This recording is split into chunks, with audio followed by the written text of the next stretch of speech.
Hi friends, we are discussing a series of video regarding tax saving. We have so far produced part 1, part 2 and part 3. This is part 4. In this part we are specifically discussing about Ulip, that is unit linked insurance plans. So how we can save through Ulip in section 80C. Welcome to our channel Stocks and Silence.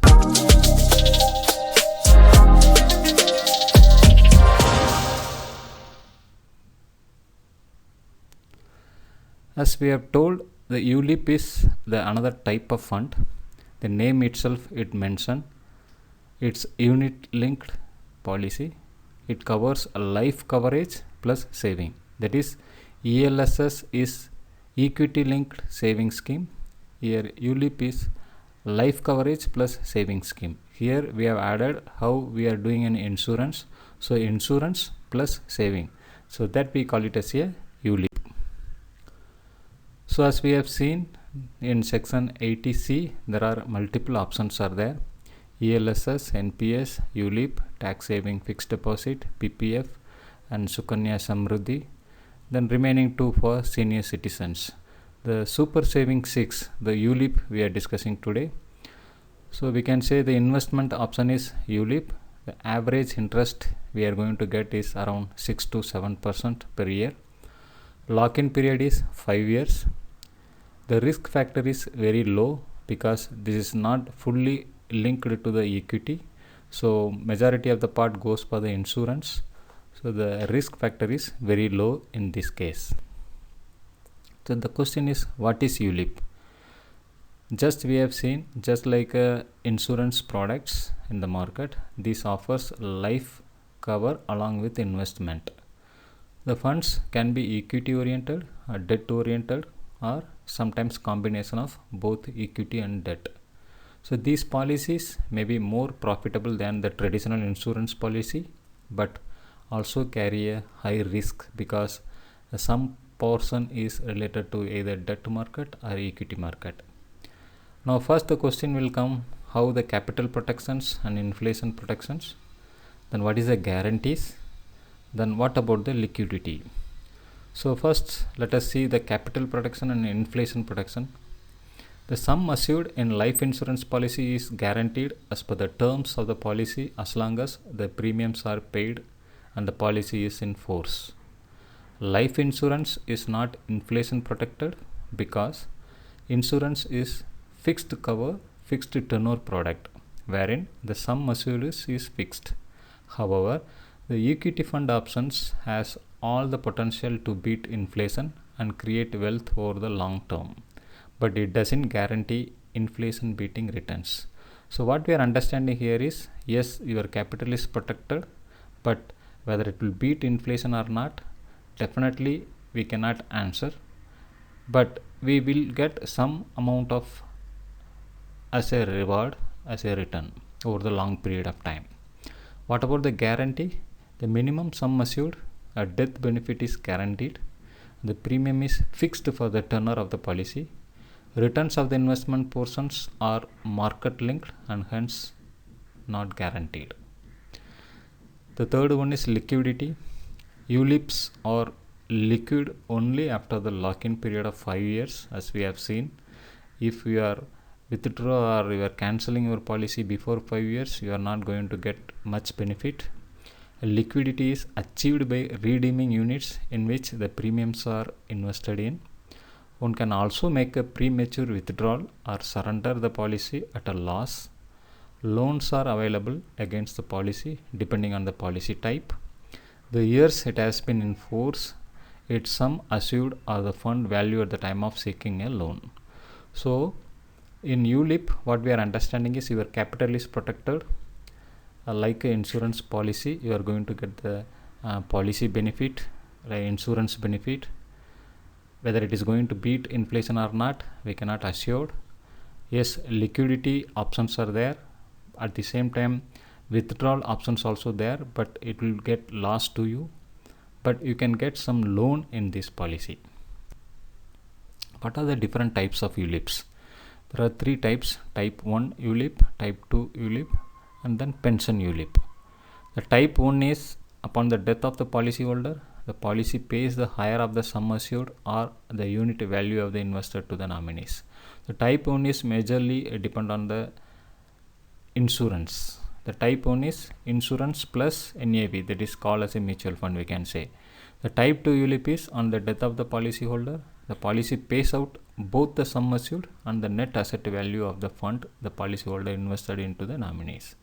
The premiums of such plans are higher than those type 1 and investments come out at a high level of risk. So when compared to type 1, type 2 is higher risk. The third one is pension ULIPs. This type of ULIP combines life insurance and retirement income. The part of this insurance that relates to the life coverage is similar to type 1 and type 2, whereupon the death of the policyholder, the insurer pays the nominees the death benefit. If you live to retirement age, this pension plan pay back the premiums and accrued returns to you in full of by an annuity. Now, is there any exit option? Yes. In this policy, there is some exit options are there, but in general, if you exit before the maturity period, that's going to be a big loss to you. So in generally, options are there for exit, but it's not advisable. Then what is the tax implication here? It comes under the 80C. As you are aware, in 80C, the maximum exemption is going to be 1.5 lakhs. So this also the same case. If the premium paid exceeds 20% of the sum assured of your life insurance policy, then the amount eligible for tax deduction under section 80C. So there were some minor change happen. If the policy is released after April 1st of 2012, so instead of 20%, the deduction will be the 10%, that is the taxable amounts will be at 10%. This change happened in 2012. Same again, the minor change happened in 2021. The policy is taken after February 1st of 2021. But at the same time, the annual premiums exceeds more than 2.5 lakhs per year, then that is also going to be considered as a taxable amount. Suppose in the case of death of the policyholder, there is no tax. The maturity proceeds continue to be the tax free irrespective of the premium whatever you have paid. Okay, so these are the tax implication in ULIP. Next, what are the tax treatment on ULIPs? So we can divide as a two part. One is a surrender before maturity. Second one is maturity benefit. Then surrender after death or whatever. Then at the time of vesting. The first part is, suppose if you surrender before maturity, it's going to be a big loss as we discussed just few minutes back, because the lock-in period is 5 years. For example, if you surrender at the year of 4.5, then whatever the amount so far you have paid, so you got benefit by showing those in a tax under section 80C, those amount also to be payback and the remaining amount also to be added in your total income. So it's going to be a big loss if you surrender before the maturity. So it's not a much benefit, or it's not a good advice to surrender before maturity. You have to wait till maturity. Then what are the maturity benefit? Of course, how the returns and all the amount you are going to get after the maturity, that is going to be paid back. Same way, the maturity period, that is the 5 years, you are going to get the tax exemptions, that is 1.5 lakhs as a maximum under section 80C. So these are the maturity benefit.